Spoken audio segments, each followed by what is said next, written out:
Vous le reconnaissez, ce sont du Minitel unique au monde. Dans cette boutique de chaussures en plein centre-ville de Rennes, André s'en sert encore.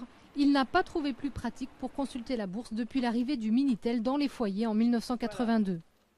Alors c'est la simplicité même. On appuie sur ce bouton. On fait le numéro standard et connexion. Ça réagit tout de suite. Vous voyez là, Pourtant, le 30 juin, le réseau Minitel s'éteindra à jamais malgré près de 4 millions de connexions en 2011 sur l'application Internet ou via le terminal. C'est ici, au Centre national de supervision du Minitel, que sonnera le glas. Jean-Pierre, technicien depuis 30 ans sur le réseau, sera là pour le débranchement. Il salue la robustesse du petit frère de l'ordinateur. Le terminal Minitel n'a pas d'intelligence comme un ordinateur. Et c'est ce qui fait la fiabilité du terminal.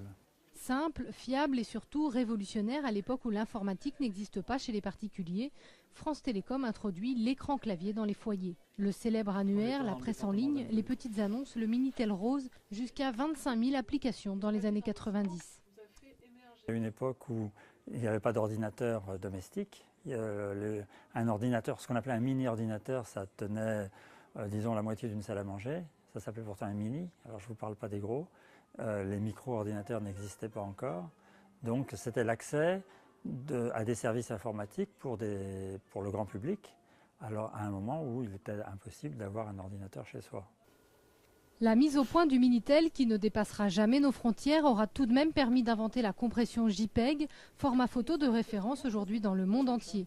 Pour ceux qui n'auraient pas une âme de collectionneur, il est désormais possible de rapporter le petit cube en plastique dans n'importe quelle boutique Orange. Il sera ensuite détruit puis recyclé.